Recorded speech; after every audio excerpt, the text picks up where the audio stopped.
SSC का exam एक ऐसा लूप है जिसमें एक बार पैर रख देने पर स्टार्टिंग में तो लगता है चलो एक बार ट्राई करके देखते हैं, और इसी में अगर अच्छे टीचर्स, गाइडेंस, रिसोर्सेज मिल जाती हैं तो नैया पार लग जाती है, और अगर नहीं मिलते तो इस लूप में हम कहाँ खो जाते हैं हमें खुद पता नहीं Hi चलता। everyone, I hope you all are doing good and studying good as well. So if you're new to this channel, let me explain you. I'm Preeti and I have taken a challenge to complete my whole SSC syllabus within 180 days, and this is going to be day 15 of our challenge. So आज मैंने decide किया है कि मैं जो कुछ भी पढ़ूंगी, like vocab करी या फिर कैलकुलेशन करा, मैंने लेक्चर्स लिया, तो सबके टाइमर को मैं आपको दिखाऊंगी। लाइक जब वोकैब खत्म हो जाएगा तब मैं दिखाऊंगी कि कितना टाइम हो रहा है, या फिर मैं लेक्चर ली तब दिखाऊंगी। और मैं टारगेट कर रही हूँ कि मैं 10 आवर्स तक आज पूरा पढ़ाई कर लूँ। और टू डू लिस्ट तो आप लोगों ने देखा ही होगा, मैंने सब कुछ बनाया है। तो क्योंकि अभी मैथ्स के ना चैप्टर्स कंप्लीट हो रहे हैं, लाइक नंबर सिस्टम कंप्लीट होने वाला है, तो उसका पूरा रिवीजन करना भी ज़रूरी है। नहीं तो पता चला इधर मैं दूसरा चैप्टर करने गई, उधर सब भूल गई, तो क्वेश्चंस वगैरह प्रैक्टिस करने में टाइम लगेंगे। तो इसीलिए मैंने सोचा है कि अब धीरे धीरे अपनी स्टडी टाइम को इंक्रीज़ करूँगी और 9 से 10 आवर्स की स्टडी डेली करने का मैं सोच रही हूँ। अब देखती हूँ कितना कर पाती हूँ, आज पता चल जाएगा। सो अब करते हैं, लेट्स गो, बाय।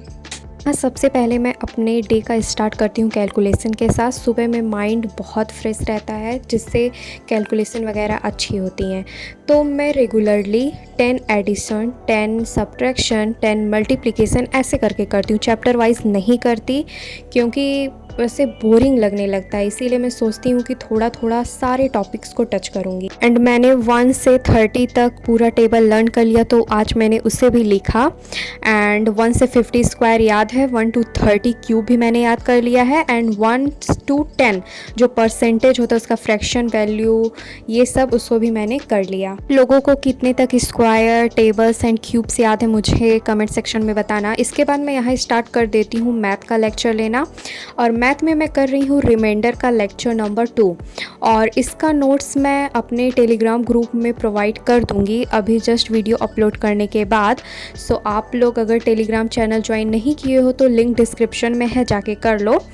बहुत लोगों को हेल्प मिल जाती है नोट्स वगैरह को लेकर, क्वेश्चंस भी उसमें होते हैं तो कई लोग प्रैक्टिस कर सकते हैं। मैं नोट्स ऐसे इसलिए दिखा देती हूँ ताकि मैं वीडियो तो पूरा रिकॉर्ड कर नहीं पाऊँगी, क्योंकि पता है इतना स्टोरेज फ़ोन में होगा नहीं, तो इसीलिए मैं करने के बाद पूरा दिखा देती हूँ कि हाँ मैंने कर लिया लेक्चर। एंड देन मैं यहाँ पे स्टार्ट कर देती हूँ रीजनिंग का लेक्चर लेना, और रीजनिंग में मैं आज ब्लड रिलेशन का लेक्चर नंबर 2 कर रही थी।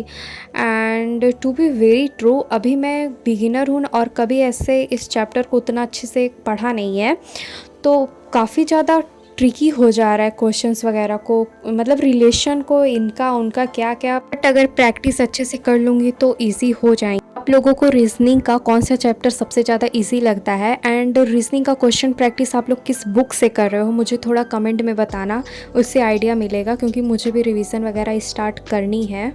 फाइनली लेक्चर ख़त्म। तो अभी मैंने पूरा 4 आवर का स्लॉट कंप्लीट कर लिया है, जिसमें मैंने रीजनिंग किया एंड देन मैथ की थी और कैलकुलेशन की थी। इतना करने में मुझे पूरे 4 आवर्स लग गए। And now I am going to do vocab, तो वोकैब भी 1 आवर करूँगी ही, एंड देन क्वेश्चन प्रैक्टिस वगैरह मैथ का करना, जीके जीएस और मिलते करता है। मैं यहाँ पे स्टार्ट कर देती हूँ ब्लैक बुक से वोकैब करना।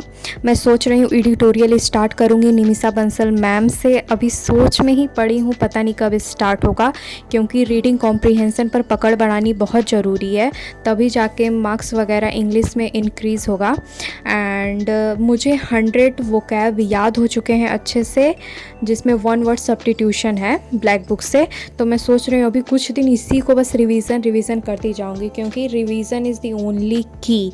बाद में भूल जाएगा तो ज़्यादा करके फ़ायदा क्या, कम ही करो लेकिन अच्छे से करो। इसके बाद मैं स्टार्ट कर देती हूँ मैथ का प्रैक्टिस करना। आज मैंने डिसाइड किया था कि 50 क्वेश्चंस मैं प्रैक्टिस करूँगी मैथ के, बट नहीं हो पाया। मैंने सिर्फ 20 क्वेश्चन ही किया, क्योंकि इतने ज़्यादा कॉन्सेप्ट थे ना, उसी को मुझे अच्छे से रिकॉल करने में कुछ मैं भूल रही थी, काफ़ी ज़्यादा टाइम चला गया। तो इसीलिए मैंने सोचा कि ज़्यादा ना करके पहले थ्योरी वगैरह को अच्छे से माइंड में रख लेती हूँ। फिर मैं यहाँ जीके जीएस में आज ज्योग्राफी कर रही थी, उसमें नेबरिंग कंट्री, उनका बॉर्डर कितना शेयर होता है, इसका फ़ोटो मैंने अपने ग्रुप में डाला, आप लोग चेक करना।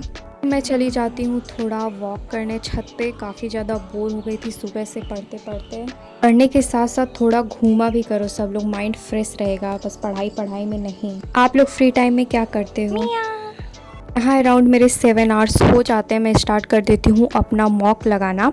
और मॉक में आज मैं दे रही थी सोलर सिस्टम का पार्ट 2। पार्ट 1 मैंने ऑलरेडी दे दिया है। मुझे कई सारे इतने न्यू क्वेश्चंस मिले, इसीलिए मैं बोलती हूँ कि मॉक लगाना बहुत इंपॉर्टेंट है। इससे हमें पता चलेगा कि कौन सा टॉपिक छूट रहा, कैसे क्वेश्चंस पूछे जा रहे हैं। तो ये सारे मैं जो मॉक लगाती हूँ वो PYQs ही होते हैं, तो इसीलिए आप लोग भी लगाना स्टार्ट करो। तो मेरे मार्क्स कुछ 35 पॉइंट समथिंग, क्या 33, हाँ 33 आए हुए हो। अराउंड 7.5 घंटे की पढ़ाई मेरी हो जाती। सोचा तो 10 तक का था, बट नहीं हुआ, कम से कम उसके पास तो पहुंची।